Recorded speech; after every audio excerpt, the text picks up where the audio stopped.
Hello అండి, అందరికీ నమస్కారం. ఎలా ఉన్నారు? అందరూ బాగున్నారా? మేము కూడా చాలా చాలా బాగున్నాము. ఈరోజైతే మన వ్లాగ్ కంటిన్యూ చేసేద్దాం. అలాగే ఫస్ట్ టైం కనుక చూసేవాళ్ళు మన ఛానల్ సబ్స్క్రైబ్ చేసుకోండి, లైక్ చేయండి. వీడియో నచ్చితే తప్పకుండా లైక్ చేయడం మర్చిపోవద్దు. అలాగే కొత్తగా చూసేవాళ్ళు అయితే మా పల్ల వంట ఛానల్ సబ్స్క్రైబ్ చేసుకోండి, లైక్ చేయండి, షేర్ చేయండి, కామెంట్ కూడా చేయండి. పక్కనే ఉన్న బెల్ ఐకాన్ క్లిక్ చేస్తే మేము వీడియో అప్లోడ్ చేయగానే మీకు నోటిఫికేషన్ వచ్చేస్తుంది. వెంటనే మన వీడియోస్ అయితే చూసేయచ్చు అనమాట. ఆల్రెడీ సబ్స్క్రైబ్ చేసి లైక్ చేసే వాళ్ళందరికీ పేరు పేరున చాలా చాలా థ్యాంక్ యూ సో మచ్ అండి. ఇదేంటంటే మార్నింగ్ అనమాట. ఇంకా పొద్దున్నే నాకు కావాల్సిన పనులన్నీ 1 by 1 కంప్లీట్ చేస్తూ ఉన్నాను. చలి మాత్రం బాగా ఉంది, అయినా లేవక తప్పట్లేదు. ఎలా అంటే కాలు చేతులు ఏదైనా వాటర్ టచ్ చేస్తే అట్లా కొంచెం సేపు వాటర్ చేతితో పట్టుకొని ఉంటే ఐస్ క్యూబ్స్ పట్టుకున్నట్టుగా ఉందన్నమాట. ప్రాణం అసలు ఎలాగో అయిపోతుంది. తినాలనిపించట్లేదు, నించోవాలనిపించట్లేదు, కూర్చోవాలనిపించదు. జస్ట్ బ్లాంకెట్ కప్పుకొని పడుకోవాలనిపిస్తుంది అంతే. ఇంక ఇక్కడ వచ్చేసి టీ పెడుతున్నాను. షుగర్ కొంచెం చాలా తక్కువ వేసాను అనమాట. మామయ్య వచ్చారు చిన్న పని మీద, అందుకే ఫస్ట్ కొంచెం షుగర్ 2 స్పూన్సే వేసాను. అది కూడా చిన్న స్పూన్ పెడతాను నేను షుగర్లో, పెద్దది ఉంటే వాళ్ళు ఆటోమేటిక్గా ఎక్కువ వేసేస్తానని. ఆ కొంచెం షుగర్లో కూడా మళ్ళీ మామయ్య కొంచెం టీ తీసేసిన తర్వాత మళ్ళీ కొద్దిగా మా వారికి కొంచెం తీయగా కావాలి. తీయగా కాదు, మీడియంగా తాగుతాము, మరి చప్పగా ఉంటే తాగమన్నమాట. అందుకనే లాస్ట్ టైం తీసుకొచ్చిన సరుకులలో కొన్ని ధనియాలు ఉన్నాయి. ఇంకా అటు ఇటు ఊరెళ్ళినా సరే హాలిడేస్ వస్తూ ఉన్నాయి కదా, ఊరెళ్ళినా మళ్ళీ పాడైపోతాయి అనేసి వాటిని ఇంకా శుభ్రం చేసేసుకొని ఎలాగో వేయించిన ధనియాల పొడి అయిపోయింది ఇంట్లో. నేను 2 రకాలుగా చేస్తాను, మీకు చాలాసార్లు చూపించేసే ఉంటాను.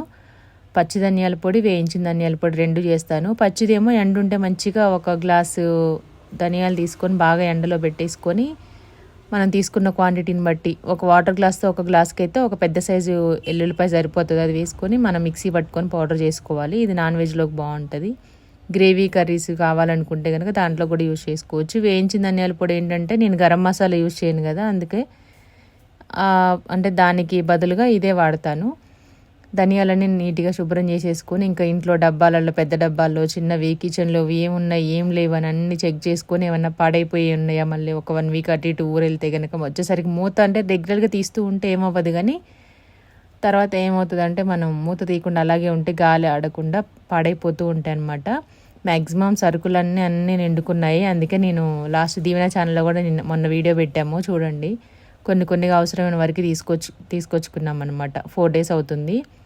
4 days అంతేనా, 4 days అవుతుంది. ఇంకా అవన్నీ కూడా ఎక్కడొక్కడ సర్దేసేసుకొని మొత్తం ఇంకా నీట్గా పెట్టేసుకున్నాం అనమాట. ఫ్రిడ్జ్లో పెట్టాల్సిన ఫ్రిడ్జ్లో పెట్టేశాను. ఇదేమో మార్నింగే. నేను ఎప్పుడైనా ఏదైనా టిఫిన్కి నానబెట్టాలంటే పొద్దున్న ఇంకా పిల్లలు లెగలేదనమాట. రింగ్ లైట్ కదా, లైటింగ్ బాగా వస్తుంది. ఆ రోజు కంప్లీట్ చేయాల్సిన పనులన్నీ కూడా కిచెన్ నైటే క్లీన్ చేసి పెట్టుకుంటాను కాబట్టి ఈజీగా అయిపోతుంది. అన్ని గిన్నెలన్నీ బయట పెట్టేసుకొని టబ్లో స్టవ్ కూడా క్లీన్ చేసేస్తాను. ఇక్కడ వచ్చేసి నెక్స్ట్ డేకి ఇడ్లీ కోసం రవ్వ నానబెడుతున్నాను. ఇంకా మామయ్య ఇడ్లీ అది తింటారనేసి 1 గ్లాస్ ఏమో రవ్వ తీసుకున్నాను, ఇంకొక 1/2 గ్లాస్ ఏమో పప్పు తీసుకున్నాను.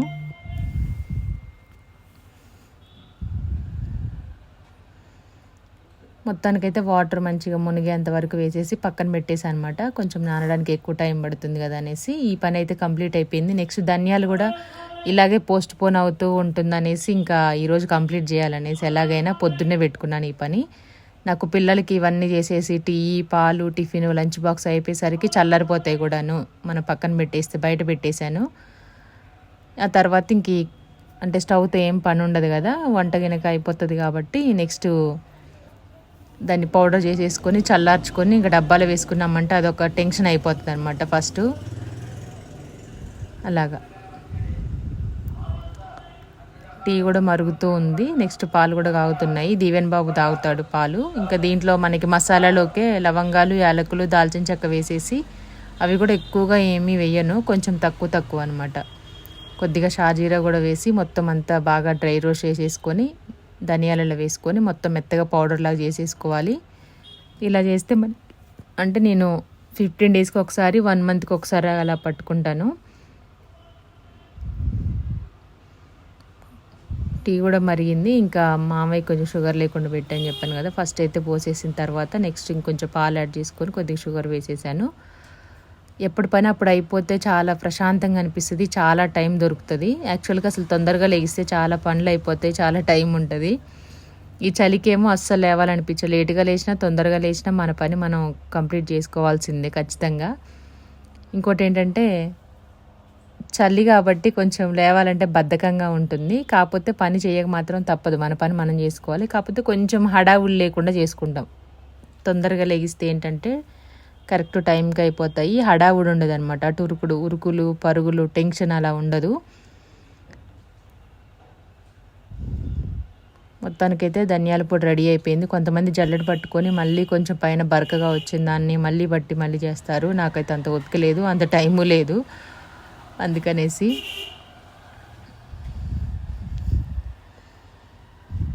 ఇడ్లీ రవ్వ అయితే నానిపోయింది. మామూలుగా ఇడ్లీ రవ్వ వాటర్లో కడిగేసి మినపప్పు మిక్సీ పట్టేటప్పుడే తడిపేసి అలా వేస్తూ ఉంటారు కొంతమంది నానబెడతారు. నాకైతే ఫస్ట్ నుంచి కూడా ఇలాగే అలవాటు అనమాట.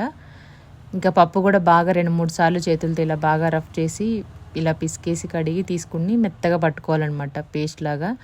గ్రైండర్ కూడా వేయొచ్చు, కాకపోతే ఇంత పప్పు గ్రైండర్కి వేసి అది ఓపెన్ చేసి దాన్ని తీసి కడిగి మళ్ళీ రుబ్బిన తర్వాత మళ్ళీ కడిగి పెట్టేసరికి ఆ కాస్త కూడా మొత్తం అంతా గ్రైండర్కే పట్టేస్తుంది. కాబట్టి కొంచెం క్వాంటిటీ ఉన్నప్పుడు మాత్రం మిక్సీలోనే చేస్తాను. దోసపిండి కూడా అంతే, 1/2 కిలో కొంచెం పైన ఉంటే మాత్రం గ్రైండర్ తీస్తాను, కానీ 1/2 కిలో కొంచెం తక్కువనే వేసుకుంటే బియ్యం మిక్సీలోనే 2 సార్లు వేసేసుకొని ఇంకా పిండి అయితే రెడీ చేసుకుంటాను అనమాట. పప్పు అయితే బాగా నానిపోయింది. నా చేతికి నరాలు చూడండి ఎలా ఉన్నాయి, ఇంకుతో పెట్టినట్టుగా ఉన్నాయి, స్కెచ్ తోటి.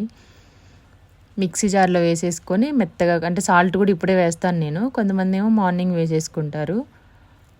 పిల్లలకైతే హాలిడేస్ వచ్చేసాయి అనమాట. ఇంకా మా దీవెన వాళ్ళ స్కూల్లో మనకి జిఎంఎస్లోనేమో సెకండ్ సాటర్డే సండే హాలిడే ఇస్తారు ఎవ్రీ మంత్. ఇంకా వాళ్ళకి ఆ సెకండ్ సాటర్డేతోనే హాలిడేస్ అయితే స్టార్ట్ అయిపోయాయి అనమాట. ఈరోజు లాస్ట్ టైము దీవెన అప్పుడు మెచ్యూర్ అయినప్పుడు జీటీటీ అది రాసింది కదా అంతకుముందు, అయితే తను వెళ్ళకూడదు అనేసి వాళ్ళ నాన్న వెళ్ళి తీసుకొచ్చారనమాట. సర్టిఫికెట్ ఇచ్చారు, కొంచెం మనీ ఇచ్చారు, స్కూల్లో సెకండ్ వచ్చింది. ఈరోజు అంటే క్వాలిఫై అయిందనమాట ఆ రోజు. ఈరోజు ఇంకా ఫైనల్. మొన్న బాగా ప్రాక్టీస్ అయింది. చూడాలంటే పార్టిసిపేట్ అంటే భయం లేకుండా ఇలాంటి వాటిల్లో చిన్నగా అంటే చిన్న కాంపిటీషన్స్ నుండే మనం ఎంకరేజ్ చేయడం, ఏదైనా మనీ కట్టాలన్నా వేస్ట్ వాటికి ఎంతో ఖర్చు పెడుతూ ఉంటాం కదా, అలాంటి స్టడీ విషయంలో మాత్రం కొంచెం జాగ్రత్తగానే ఉండి, వాళ్ళకి ఒకవేళ భయం వేసినా, ఫస్ట్ దీవెనకి స్టార్టింగ్ ప్రాబ్లం అనమాట, నేను రాయను భయం వేసిన వస్తే అన్నీ తెలుసు బాగా చదువుతుంది. మీరు కూడా చూస్తూనే ఉంటారు, వీడియోస్ కూడా పెడుతూ ఉంటాం. మా పల్లెలో కొంచెం చాలా తక్కువ అనమాట. దీవెన ఛానల్ అంటే పేరు అది కాబట్టి వాళ్ళకి సంబంధించిన పిల్లలందరికి సంబంధించినవి కూడాను నేను ఎక్కువ దాంట్లో పెట్టడానికే ట్రై చేస్తాము. ఎప్పుడైనా అన్ని మార్క్స్ కూడా బైక్ వస్తుంది, నాలెడ్జ్ ఉంటుంది, అన్నిటి మీద ఉంటుంది అనమాట. మా దీవెన ఇంకా కొంచెం చిన్నోడు కాబట్టి వాళ్ళకి ఇంకా టైం పడుతుంది, 4th క్లాసే కదా, ఇంకా తినడం, టీవీ చూడడం, ఆడుకోవడం ఇలానే ఉంటుంది వాడి మైండ్ సెట్. అంటే ఏ ఏజ్లో పిల్లలకి ఆ ఏజ్లో అలా బిహేవ్ చేస్తేనే వాళ్ళు కరెక్ట్గా ఉన్నట్టు అని నేను అనుకుంటాను. అయితే ఈరోజు లాస్ట్ ఎగ్జామ్ అనమాట, గౌతమ్ టాలెంట్ టెస్ట్లో ఫైనల్ డే. బాగా రాయాలి, మంచిగా రావాలనేసి అందరూ కూడా బ్లెస్ చేయండి దీవెనని. మార్నింగే తొందరగా వెళ్ళిపోయింది అనమాట, ఎగ్జామ్ కూడా ఉందనేసి. వచ్చినా రాకున్నా సరే ఏదైనా మనకి పార్టిసిపేట్ చేయడం ముఖ్యం అనమాట. అందులో భయం లేకుండా ఇప్పటి నుంచే చేస్తూ ఉంటే కొంచెం ధైర్యం చేసి పెద్ద కాంపిటీషన్స్ ఏదైనా సరే వాళ్ళకి అలవాటు అయిపోతుంది. అంటే పార్టిసిపేట్ చేయడం కానీ, భయం లేకుండా ఉండడం కానీ, స్టేజ్ ఫియర్ కానీ ఏదైనా లేకుండా ఉంటుంది అనమాట. మెయిన్ ఏంటంటే మనం నీకు డబ్బులు కట్టాము, నీకేం రాలేదు, నువ్వేం చేయలేదు, నీకు పెట్టి వేస్టు అలా అనొద్దంటే మనం ఎంకరేజ్ చెయ్యాలి, రావాలనే కోరుకోవాలి, చెప్పాలి. కానీ వాళ్ళకి చెప్పే మనిషి, చెప్పే విధానం, పద్ధతి కూడా చాలా ముఖ్యం అనమాట. ఒక విషయాన్ని ఒక మనిషికి అంటే ఒకళ్ళు చెప్తే ఒకలాగా అర్థమవుతుంది, ఇంకొకరు చెప్తే ఇంకొకలాగా అర్థమవుతుంది అనమాట. ఆ చెప్పే విధానము, చెప్పే టైము, అవతల వాళ్ళ మూడు, అవి కూడా బాగా ఇంపార్టెంట్ ఒక మనిషికి ఏదన్నా చెప్పేటప్పుడు. అలాగా పిల్లలైతే ఇంకా మరీ అనమాట. మనం మామూలు పెద్దవాళ్ళు అయితే ఏదో ఒకటి అంటూనే ఉంటే అర్థమవుతూనే ఉంటుంది, కానీ పిల్లలకి మాత్రం చాలా చాలా ఇంపార్టెంట్. మనం గద్ది చెప్తే ఒకలా తీసుకుంటారు, భయపెట్టి చెప్తే ఒకలా తీసుకుంటారు, మంచిగా ప్రేమతో చెప్తే ఒకలాగా అర్థమవుతుంది వాళ్ళైతే. అంటే ఒక్కొక్కళ్ళ పిల్లల మైండ్ సెట్ ఒకలా ఉంటుంది కాబట్టి వాళ్ళకి ఎలా చెప్తే, కొంతమంది సాఫ్ట్గా చెప్తే వింటారు, కొంతమంది అంటే అరిస్తేనే వినపడతారు, కొంతమంది కోపంగా చెప్తేనే వింటారు. కాబట్టి అలాగ ఒక్కొక్కరు ఒక్కొక్కలాగా రియాక్ట్ అవుతూ ఉంటారనమాట. నేను చెప్తూనే ఉన్నాను, మన వీడియో మొత్తం అయిపోతూనే ఉందన్నమాట.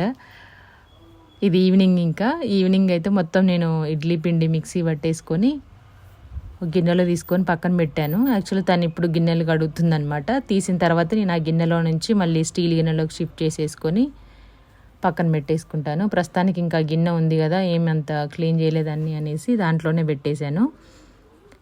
అలాగే మామయ్య వచ్చారు. నైట్ టైం ఏమో రైస్ తినట్లేదు దాదాపుగా 2 months 3 months నుండి. ఇంకా ఉప్మా కానీ రాగి దోశ కానీ లేదంటే చపాతీ జొన్న రొట్టెలు అవే తింటారు. ఇంకా అవన్నీ ఎందుకులే, అలాగే రైస్ కూడా ఉంది కొంచెం, మధ్యాహ్నం చేసింది పెరుగన్నంలోకి సరిపోతుంది అందరికీ. ఇంకా అందుకనే చపాతీ చేసేసాను అందరికి కూడాను. టమాటోను ఎగ్ కర్రీ చేసేసి నెక్స్ట్ చపాతీ చేశాను అనమాట. చాలా రోజులు అయిపోయింది, ఇంతకుముందు రెగ్యులర్గా చపాతీ చేసేది. నాకేమో చెయ్యి కొంచెం పిండి కలపడం అది రుద్దడం వల్ల నొప్పి వచ్చేస్తుంది నైటు, అందుకనేసి తగ్గించేసాను చపాతీ చేయడము. ప్లేస్ కూడా మంచి కొంచెం కంఫర్ట్గా ఉంటే చేయడానికి కూడా బాగుంటుంది. కానీ నాకేమో ఇక్కడ స్టవ్ దగ్గర అవి తాల్చడానికేమో అడ్డొస్తూ ఉంటుంది, కాలవడానికి అంటే అంత అన్నీ చేయడానికి ఏం ప్రాబ్లం లేదు. కానీ చెయ్యి ఒకటి కొంచెం అంత కంజెస్టెడ్గా ఉండడం వల్ల కొంచెం అది అనిపిస్తుంది అనమాట. ఇంట్రెస్ట్ ఉండదు. మెయిన్ ఫ్రీగా ఉంటుంటే టక్ చేసేయచ్చు, క్లీన్ చేసేసుకోవచ్చు అనేసి అలా అనిపిస్తూ ఉంటుంది. ఇంక ఈరోజు అయితే చపాతీ చేశాను. గోధుమ పిండి అయితే ఇప్పుడే ఓపెన్ చేసేసాను, ప్యాకెట్ అంతా కలిపాను. చూసారా, సాఫ్ట్గా మిక్స్ చేసుకోవాలి చపాతీకి ఎప్పుడైనా. నేను రెగ్యులర్గా ఎప్పుడు చెప్పేది అదే. పూరికి అయితే కొంచెం గట్టిగా ఉంటే మంచిగా పొంగుతుంది. చపాతీకి ఏంటంటే కొంచెం సాఫ్ట్గా ఉండాలన్నమాట. అలాగని మరీ మెత్తగా అతుక్కుపోయేలాగా జిగురులాగా కాదు, నేను ఇందా చూపించాను కదా ఆ విధంగా ఉండాలి. జస్ట్ దాంట్లో కొంచెం ఉప్పు అలాగే వాటర్ వేసుకొని మిక్స్ చేసి ఒక 10 నిమిషాలు పక్కన పెడితే సరిపోతుంది. అదే పిండి నానుతుంది కదా, ఆ తర్వాత ఒకసారి తీసుకొని మళ్ళీ ఒక 2-3 నిమిషాలు అలా మిక్స్ చేసుకుంటూ ఉంటే ఇంకా సాఫ్ట్గా అయిపోతుంది. బాగా పొంగుతాయి అన్నమాట చపాతీ. మనం పిండికి ఎంత రెస్ట్ ఇస్తే అంత బాగా పొంగుతుంది. లేదంటే కలపగలిగిన వాళ్ళు ఉంటే కనుక ఎంత బాగా మిక్స్ చేస్తే అంత బాగుంటాయి. మనకి నార్త్ సైడ్ వాళ్ళు కూడా చపాతీ చేస్తారు చూడండి, రోటీలు ఎక్కువసేపు మనకు ఆ బేషంలో తాంబాలంలో వేసేసి మిక్స్ చేస్తూనే ఉంటారనమాట. దానివల్ల పిండి సాఫ్ట్గా అయిపోయి బాగా వస్తాయి, స్మూత్గా వస్తుంది అనమాట. ఇక్కడ వచ్చేసి కర్రీ కోసం టమాటోలు కట్ చేసి పక్కన పెట్టేశాను. నెక్స్ట్ పచ్చిమిర్చి అలాగే ఆనియన్స్ కూడా కట్ చేసేసుకున్నాను. టమాటో ఎగ్ కర్రీ మామూలుగా అయితే మా ఇంట్లో తినరు, దీవెన కానీ వాళ్ళ నాన్న కానీ ఇలా చేస్తే తినరు. చపాతీ కదా అందులో తింటున్నారు, ఇంకా తినక తప్పదు కాబట్టి రైస్లోకి అయితే మ్యాక్సిమం తినరనమాట. టమాటో అంటేనే కొంచెం దగ్గరికి రానివ్వరు. నాకు ఇష్టమే కానీ వాళ్ళకి ఇష్టం ఉండదు. మళ్ళీ ఇద్దరు అంటే ఒక్కొక్కరి కోసం ఒక్కొక్క కర్రీ ఏం చేస్తాం అనేసి ఇంక నేను కూడా ఏదో ఒకటి అడ్జస్ట్ అయ్యి తింటూ ఉంటాను. ఆయిల్ హీట్ అయిన తర్వాత పోపు వేసేసుకొని, ఇది నేను చేసే ప్రాసెస్, ఒక్కొక్కరు ఒక్కొక్కలా చేస్తారు. కొంచెం ఉల్లిపాయలు పచ్చిమిర్చి మగ్గిన తర్వాత మనకి ఎప్పుడైనా తాలింపు బాగా వస్తేనే కూరలు బాగుంటాయి, కుదురుతుంది అనమాట. స్మెల్ టేస్టు పచ్చిగా ఉండంగానే అన్ని ఉల్లిపాయలు పచ్చిమిర్చి అన్ని కూరగాయలు వేస్తే ఆ కూర బాగోదు, పచ్చి వాసన వస్తుంది అనమాట. మనం ఎంత ఇంగ్రీడియంట్స్ వేసినా సరే కరెక్ట్గా చేసే ప్రాసెస్లో చేయకపోతే కనుక పాడైపోతుంది. ఉల్లిపాయలు 50% మగ్గిన తర్వాత దాంట్లో కొద్దిగా కరివేపాకు అలాగే అల్లం వెల్లుల్లి పేస్ట్ వేసుకొని మిక్స్ చేసుకోవాలి. స్టవ్ కొంచెం సిమ్లో పెట్టేసుకొని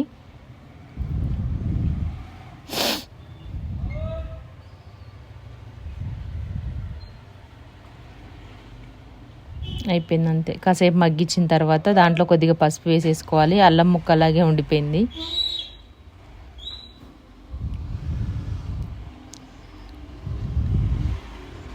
ఒక వంట అయిపోయి కిచెన్ నుంచి బయటకు వెళ్ళేసరికి దాదాపుగా ఒక 30-40 సార్లు స్టవ్ పైన క్లాత్ పెట్టి తుడుస్తూనే ఉంటాము. తాలింపు వేసినప్పుడల్లా చింది పడుతూ ఉంటుంది కదా, అది అప్పటికప్పుడు తోడకపోతే అలాగే ఉండి ఆ చుక్కలుగా ఉండి అట్లనే గట్టిగా అయిపోతుంది. మళ్ళీ డీప్ క్లీనింగ్ చేయాల్సి వస్తుంది, లేదంటే స్టవ్ పైన వాటర్ వేసి తోడవాల్సి వస్తుంది అనమాట. వెంటనే పడింది అనగానే వెంటనే తీసేసుకుంటే అప్పటికప్పుడు నీట్గా అయిపోతుంది, మళ్ళీ డబల్ పని అవ్వకుండా. ఈ మధ్య నా చేతి నిండా ఈ చలికి అసలే చలి పెడుతుందంటే కాలుతూ ఉన్నాయి అనమాట. నిన్నేమో రైట్ హ్యాండ్కి మోచేయి దగ్గర కాలింది, చూపించాను కదా వీడియోలో. నిన్ననేమో ధనియాలు అవి వేయించుతుంటే మార్నింగే మొత్తం ఇక్కడ కొంచెం అంటుకుంది, స్కిన్ లేచిందనమాట.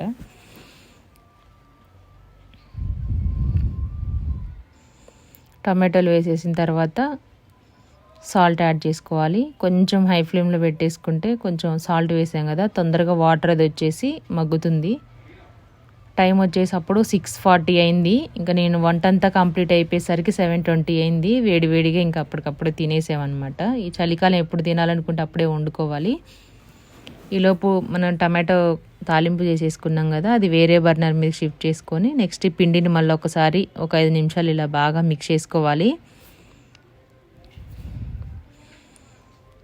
బలం ఎక్కువ ఉన్న వాళ్ళు మంచిగా నేను కలుపుతాను కానీ బాగా తర్వాత చేయని వస్తుంది. ముందు చేయడానికి ఏం ప్రాబ్లం ఉండదు కానీ తర్వాత తెలుస్తుంది అనమాట పెయిన్ అదంతా కూడాను. మనకి ఏ సైజులో కావాలో అలాగ చేసుకోవచ్చు. మా ఇంట్లో ఎక్కువ నాకైతే మడత చపాతీ అంటే బాగా ఇష్టము. అది ఎగ్ కర్రీలోకైనా వెజ్ నాన్ వెజ్ పప్పు దేంట్లోకైనా సరే మడత చపాతీని ఎక్కువ ఇష్టంగా తింటారు పిల్లలైనా నాకైనా మా వారికైనా. మామయ్యకి ఏంటంటే ఆయిల్ లేకుండా కొంచెం పల్చగా గట్టిగా ఉండాలి చపాతీ. సాఫ్ట్గా ఉంటే కాలేదు అనుకుంటారు. పల్చగాను బాగా కలర్ రావాలి. ఇంకెట్లాగో ఆయిల్ వేయొద్దన్నారు కదా కానీ నేను పుల్కా చేసేసాను అనమాట మామయ్యకి ఒక 4. ఆ తర్వాత కొంచెం ఆయిల్ వేసుకొని ఇంకా మేము చపాతీ అయితే చేసేసుకున్నాము. అసలు ఆయిల్ లేకుండా తినలేము. లైట్గా అక్కడ అంటే 2 వైపులో కొంచెం కొంచెం ఒక 2 డ్రాప్స్ అయినా వేసుకొని కాలిస్తేనే చపాతీ ఆ ఫ్లేవర్ టేస్ట్ తెలుస్తుంది. కొంతమంది అస్సలు లేకుండా తింటారు. పుల్కా అయితే తినొచ్చు. పుల్కా అయితే డిఫరెంట్గా ఉంటుంది కాబట్టి మనం పెనం పైన ఎక్కువసేపు ఉంచాం కదా, అలా ఏం రాదు. ఎందుకంటే సాఫ్ట్గా ఉంటుంది, పొంగుతుంది కాబట్టి. చపాతీ ఒత్తుకోవడానికి కొంచెం పొడిపిండి కూడా తీసేసుకొని ఇప్పుడు అన్నీ రెడీ చేసి అయితే పెట్టుకుంటున్నాను. టమాటో కూడా మగ్గిపోయింది కదా, ఇప్పుడు దీంట్లో మనం ఎగ్స్ అవన్నీ ఉప్పు వేసేసాము. ఇంకొంచెం పడుతుంది. కారం యాడ్ చేసేసుకొని ఎగ్స్ పలగొట్టి వేసేసుకోవాలి దాంట్లో.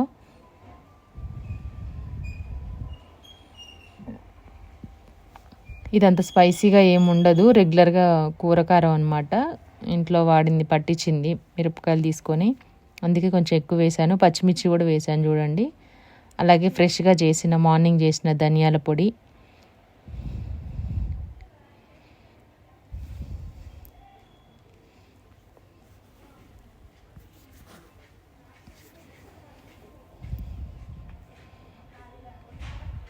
అయిపోయింది అంతే.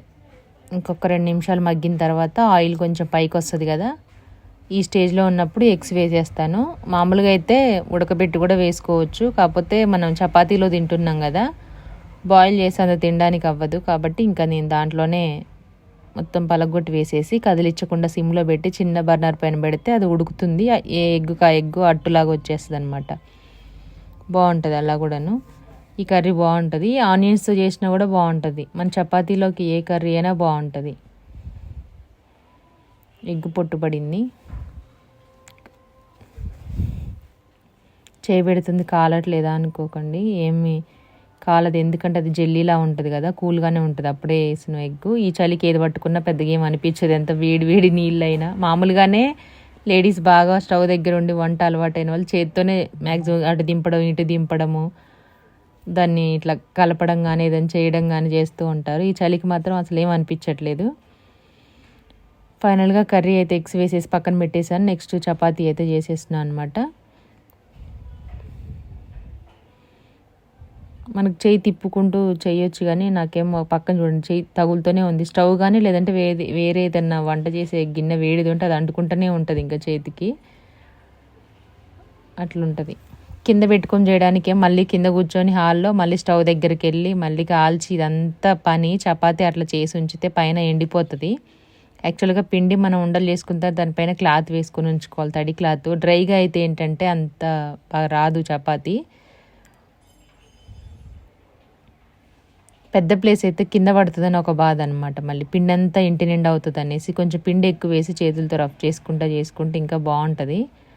యాక్చువల్గా దీన్ని మడత చపాతీ చేద్దాం అనుకున్నా. మామయ్య దీన్ని కరెక్ట్గా చేసేటప్పుడే ఆయిల్ వద్దమ్మా అని చెప్పారు. ఇంకా పుల్కా చేద్దాంలే అనుకున్నాను. పెద్దగా చేసింది అందుకోసమే. ఫోల్డ్ చేస్తే కొంచెం వెడల్పుగా వస్తుంది కదా అనేసి, బాగా పొంగుతుంది పల్చగుంటే అని. ఇంకా ఆయిల్ వద్దు అనేసరికి నేను మామూలుగా కాల్చేసాను. ఒక 1 మినిట్ మన అటు ఇటు చేసేసుకొని స్టవ్ పైన పెట్టేసుకోవచ్చు. ఇంకా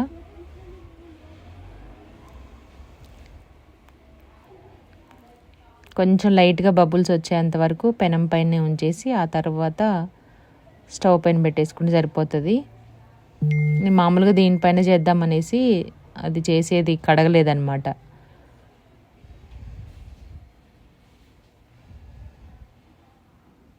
తర్వాత ఉల్టా వేసేసుకొని అట్లనే సిమ్లో పెట్టుకొని స్టవ్ ఒక 2 సార్లు అటు ఇటు వేసేసుకుంటే సరిపోతుంది. నెక్స్ట్ ఇంకా వీడియో మొత్తం ఎడిట్ చేసామన్నమాట, ఎక్కువసేపు వచ్చింది. మొత్తానికైతే ప్రాసెస్ అయితే ఇది. నెక్స్ట్ ఇంకా అన్నీ కూడా సేమ్ ఇలాగే చేసేసుకున్నాను. ఇంకా మడత చపాతీ చేస్తే ఏంటంటే కొంచెం సాఫ్ట్గా ఉంటాయి. నెక్స్ట్ డే కూడా చాలా బాగుంటుంది. కాకపోతే కొంచెం టైం పడుతుంది, ఎందుకంటే 2 సార్లు చపాతీ చేసినట్టుగా ఉంటుంది కాబట్టి.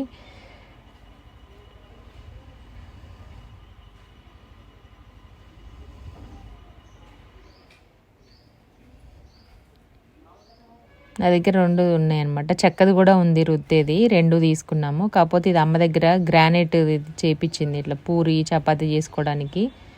స్టవ్ దగ్గర ఆల్రెడీ పెద్దదే ఉంటుంది అమ్మ కాడ ఇట్లా బండ, అది వేయించింది స్టవ్ కోసం. అందుకే ఇది నేను తీసుకొచ్చుకున్నాను.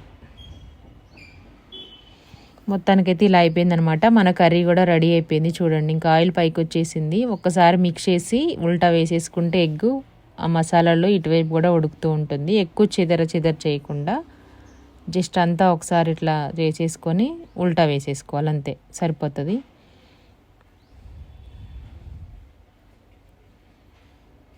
ఇది మళ్ళీ ఒకసారి మూత పెట్టేసుకున్నామంటే ఇంకా కర్రీ రెడీ అయిపోయినట్టే. కొంచెం కొత్తిమీర వేసేసుకొని పైన తినేసేయడమే.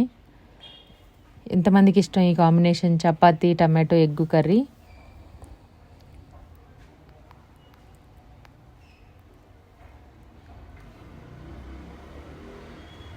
ఫ్రెష్ అయ్యి వచ్చేలోపు నేను చేసిన వెంటనే తినండి అని చెప్పాను. కాకపోతే ఫ్రెష్ అయ్యాక తింటా అన్నారు. చల్లారిపోతుంది అనేసి బాక్స్లో పెట్టి మూత పెట్టేసాను అనమాట.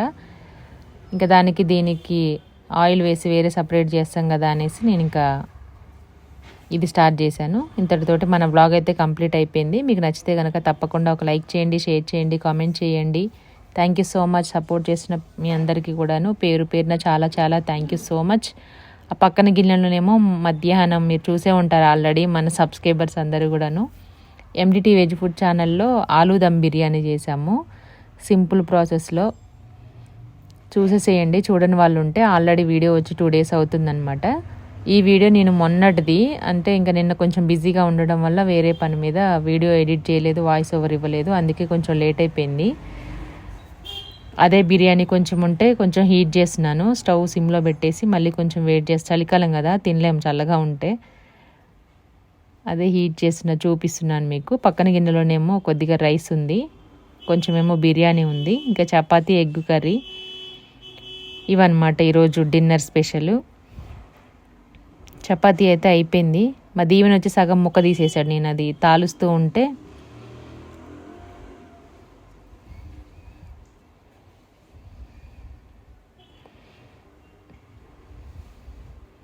ఇదన్నమాట ఈరోజు వీడియో. ఆయిల్ వేసాను కానీ మరీ ఎక్కువ ఏం వేయలేదు. నాకు కూడా ఎక్కువ ఆయిల్ మరీ ఎక్కువ ఇష్టం ఉండదు, మరీ తక్కువగా ఇష్టం ఉండదు. మా వారికి మాత్రం ఫ్రైడ్ రైస్లు, బిర్యానీ, పలావు, చపాతీ కొంచెం ఆయిలీగానే ఉంటేనే ఇష్టపడతారు.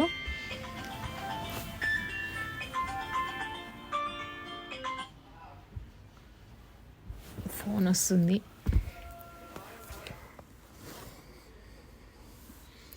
ఓకే అండి, థ్యాంక్ యూ సో మచ్ మీ అందరికి కూడాను పేరు పేరున చాలా చాలా థ్యాంక్ యూ సో మచ్. ఇక్కడితోనైతే మన వీడియో ఎండ్ అయిపోయింది. బాయ్.